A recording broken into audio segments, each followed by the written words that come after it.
Selamat pagi, selamat siang, selamat sore, dan selamat malam buat anak-anak kami, dimanapun anak kami berada. Kita lanjutkan kembali pelajaran kita di teknik pemrograman mikroprosesor dan mikrocontroller.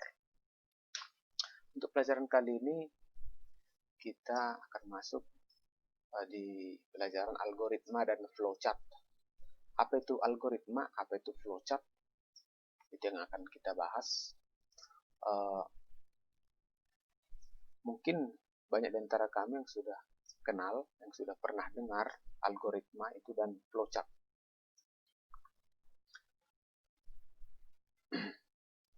Yang di sebelah kiri ini masalah. Dalam kehidupan sehari-hari kita seringkali mendapati masalah. Katakan misalnya untuk membantu kita mempermudah pekerjaan. Contohnya mengangkat beban yang berat. Kalau kita ingin mengangkat beban yang berat, kita menggunakan alat-alat sederhana. Kita gunakan tuas untuk mengangkat, bisa kita gunakan katrol, atau dalam SMP sering disebut itu sebagai pesawat sederhana. Di sini algoritma dan flowchart ini saling berkaitan. Algoritma dan flowchart ini saling berkaitan. Tujuannya adalah untuk menyelesaikan masalah.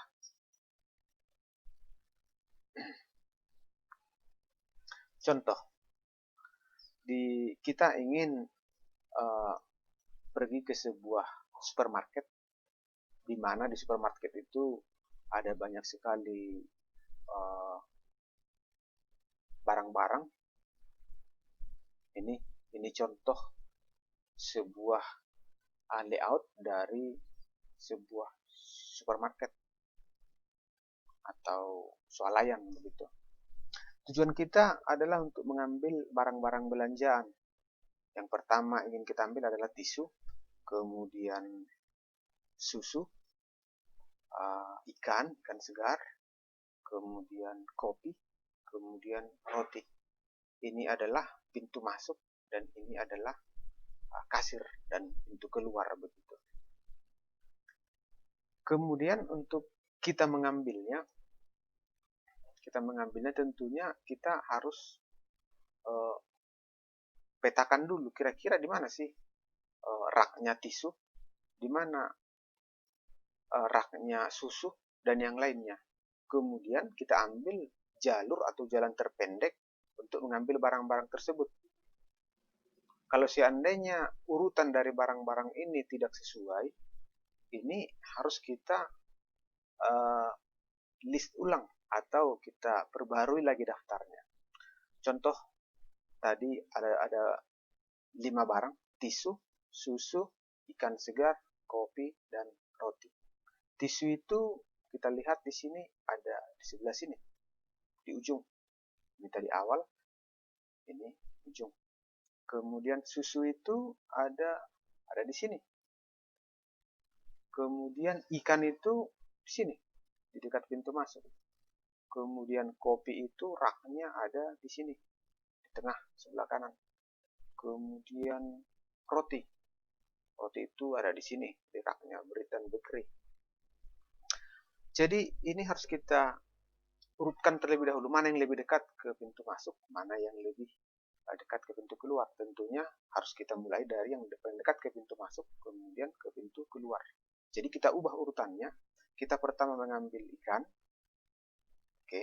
kemudian kita ambil lagi roti, setelah itu kita ambil susu, kemudian kita ambil kopi, dan terakhir kita ambil tisu. Jadi kita harus memetakan dulu terlebih dahulu raknya supaya kita mudah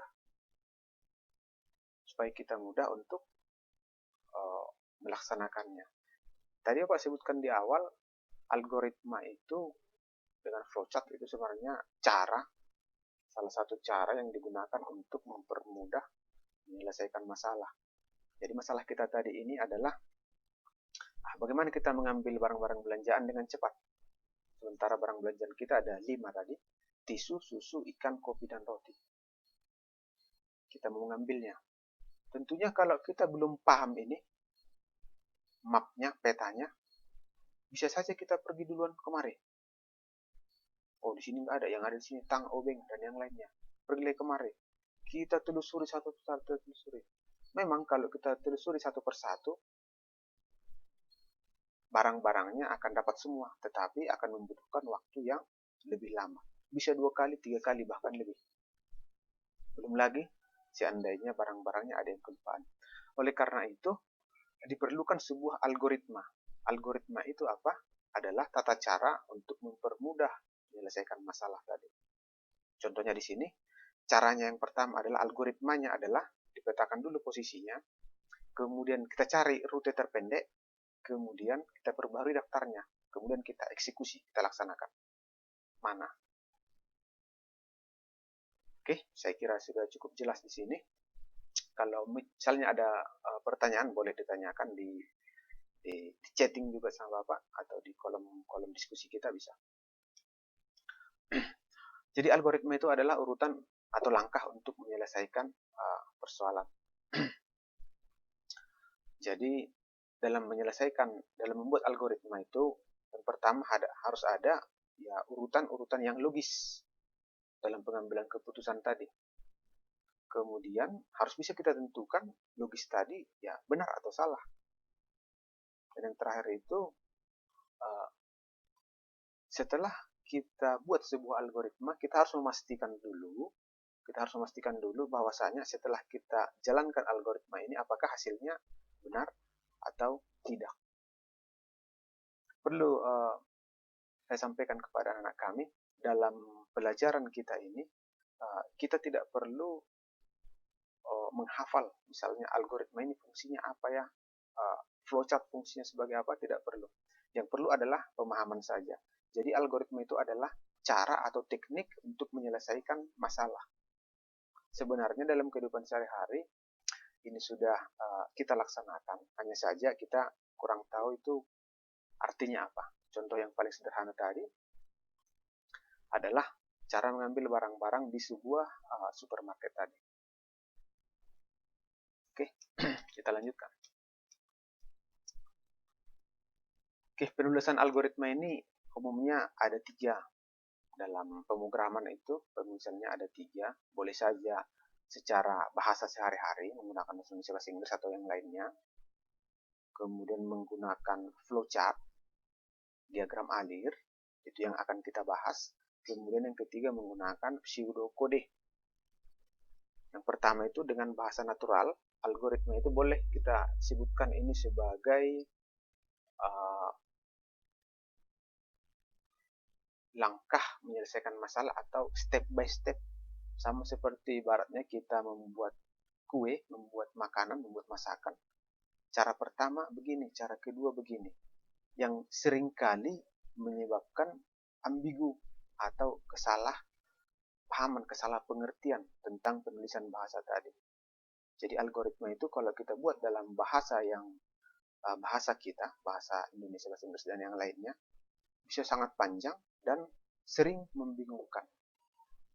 Yang kedua, kalau kita menggunakan flowchart, bagus secara visual, tetapi seandainya algoritmanya panjang, bisa saja akan panjang juga begitu. Bisa dia luas ke samping atau terlalu panjang. Kemudian yang ketiga menggunakan pseudokode. Kalau menggunakan pseudokode, kita harus paham dulu bahasa pemrogramannya. Baru kita bisa membaca kode-kodenya. Oleh karena itu, kalau untuk kita cukup hanya menggunakan flowchart saja. Jadi algoritma itu diwujudkan dalam bentuk flowchart. Jadi flowchart itu adalah sebenarnya algoritma yang dibukukan begitu, atau algoritma yang sudah dituliskan. Ini contoh flowchart. Ini tadi ada bentuknya kotak, ada seperti ini, ada panah, arah-arah arusnya, dan yang lainnya.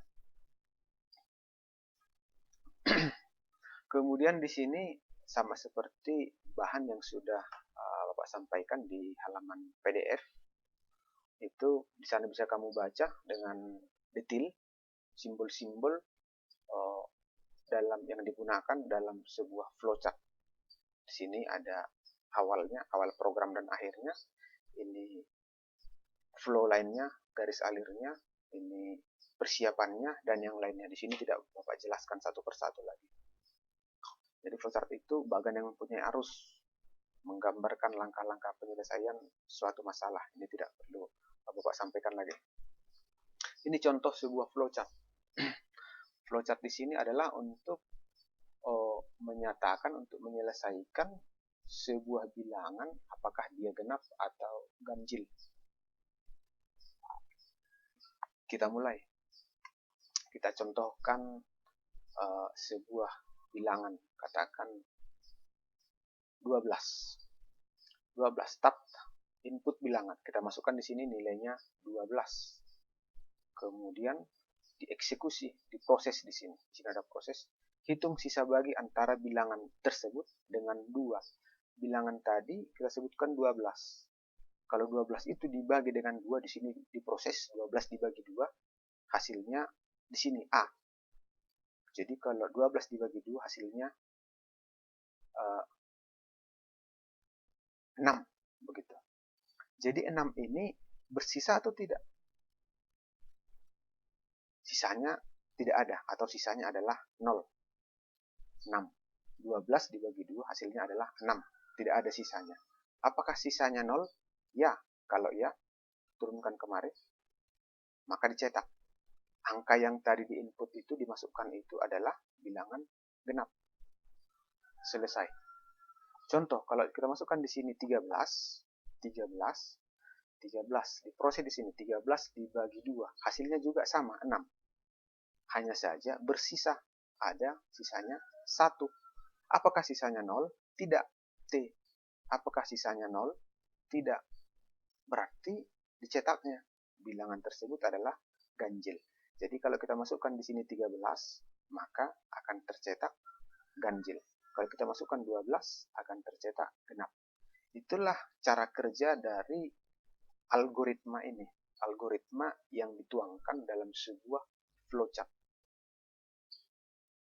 Jadi algoritma itu dituangkan dalam sebuah flowchart.